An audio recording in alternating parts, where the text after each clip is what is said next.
would like at the beginning to explain how the evolution of high velocity Lorentz was during the last 15 years.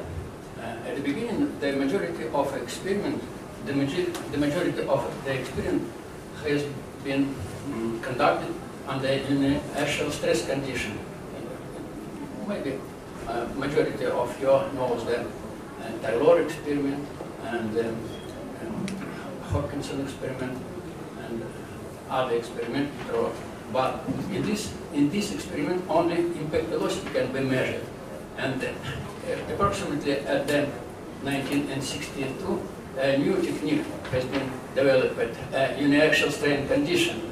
And this technique allows to measure not only impact velocity, but also register the time velocity profile, which is very informative characteristic of the shock loading process.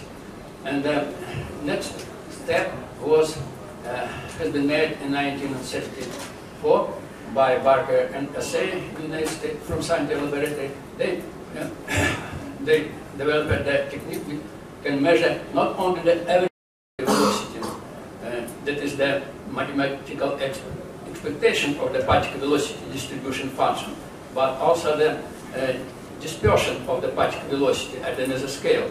And thus, during the single shock loading, one has data on average particle velocity and particle velocity distribution. And next step was the measuring the defect of the particle velocity. That is part of energy at the plateau of compressive impulse, which remains inside the target. And the most technique is the so-called PVD, which has a very high resolution and very expensive, and it allows to measure the such a kind of instability as Rishmayer-Meshkova instability in plane targets and such a kind of problem during shock loading. Now we use, I will show our facility. This is a gun experiment, and we use the uniaxial strain condition. We measure independently impact velocity and also using the special kind of interferometer, the so-called Sandia interferometer. Sandia interferometer appears earlier than the well-known Weiser. Weiser, and I try to explain the difference between Weiser and Sandia interferometer. Just here. The measuring is based on using the Doppler effect, and the laser radiation signal contains on the argument for sinus frequency and phase, and both of these parameters can be random. In Weiser measuring, the surface of target is made very rough, and therefore phase is random. If we have a velocity distribution that is when frequency also random, in this case we have a mixture of two processes. Random phase due to roughness of surface and random frequency, and all efforts of the Weiser was to measure only average particle velocity, and they have a special preparation of free surface of target, roof surface, in order to suppress the particle velocity dispersion, which is inherent to the non-heterogeneity of the material. We use Sandia velocity interferometer, and we use the mirror free surface in order to avoid the random of the phase. And all data concerning the random signal concerning the stochastic process during the shock wave propagation are related only with the particle velocity distribution. According to modern approach, the shock wave propagation present as a two-scale process.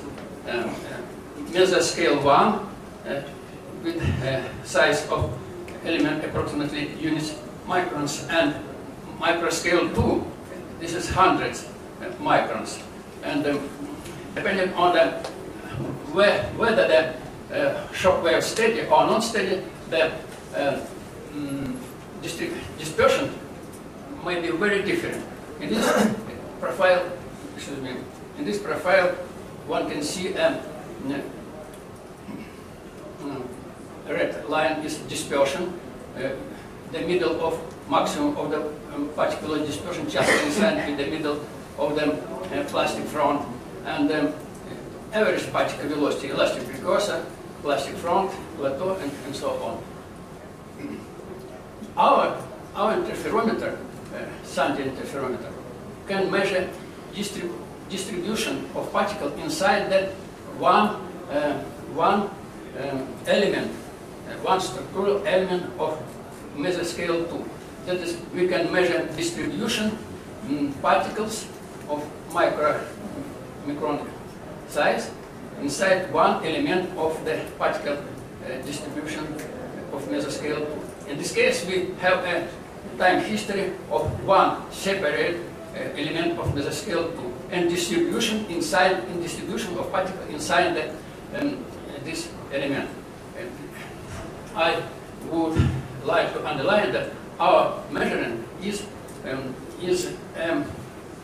local measurement, and therefore we can measure local beginning of instability during the shock wave loading. Now I return to this slide, and this is explanation of the average particle velocity, dispersion of the particle velocity, and we measure the velocity defect. It was found that velocity defect, that is difference between impact velocity and free surface velocity, just proportional to the rate of change of the particle velocity dispersion. And in this case, we can find the impulse which remains inside the material over the time of the development of the instability. In this figure, you can see the beginning of the mesoscale 2 development. That is during the dynamic fracture, because development of the mesoscale 2 means that beginning of fracture, and it begins just after particle velocity distribution at the mesoscale 1 is interrupted, and it means that the behavior of the particle velocity at the mesoscale 1 is reversible. It provides them reversible relaxation of the internal stresses initiated by shock wave. And when this procedure is exhausted, the development of the mesoscale 2 begins, and just that process provides the velocity defect, and we can measure the part of energy and impulse which remains inside the material and which is spent on the formation of the crack and other defect of structure. Now, this is detail of spall surface, and we see that fracture just coincide with the mesoscale 2 scales. These steps just correspond to the mesoscale 2, and the development of the further fraction occur along this track. This is estimate of the particle velocity at the mesoscale 1 according to principle of interference. The dimension of the mesoscale 1 particle must be much higher than laser radiation wavelength and much smaller than diameter of laser beam. And this means that our mesoscale 1 is approximately 6 micrometer, but mesoscale 2 cannot be measured in real time. It can be measured only after post-shock microstructure investigation, as here. And now about brittle. Brittle material also has a velocity pulsation at the mesoscale 1. And the fracture and fracture begins just when velocity pulsation at the mesoscale 1 stopped. And in this case, oscillation begins at the mesoscale 2. For example, this Gabra diabast, and show the fracture and zero fall when mesoscale 2 is developed. In this picture, we can see a dependence of the threshold of the instability at this point for beryllium, and we see that just after point on instability, the difference between impact velocity, and you remember that on the free surface, in ideal material, the free surface must be equal to the impact velocity if the collision is symmetrical. And in this case, we see that difference between impact velocity and free surface increases. That is, velocity defect appears, and just after that point, in brittle material, the fracture begins, spallation begins. Before this instability point, the spall is absent. As for the Gabra diabast, we can see, besides the relaxation at the mesoscale 1, red line, we see the small steps, EF. It means that our structural element of mesoscale 2 moves as a whole, and this relaxation is provided by the motion of the structural elements of mesoscale 2. And after this relaxation, material restores its resistance to high velocity loading, and only after K, the vibration oscillation begins, and this is on this. For all the specimens of our Gabra diabast, we see that the beginning of the relaxation at the mesoscale 2 approximately the same, independent of the impact velocity, and it is approximately 7.4 meters per second. As for that grain iron, we see that oscillation begins. We tested two kinds of South Korean gray iron, and they were of different chemical composition. And in this, you see the oscillation at the mesoscale 2 appeared just at the beginning of loading, and they continue all the round. And all energy has been spent on the development of this oscillation, and therefore the effect is very high. We loaded on the identical impact velocity both specimens, and you see that maximum amplitude for the second specimen is very small. That is the effect. That is almost energy has been spent on the fraction. Now this is post-socket microstructure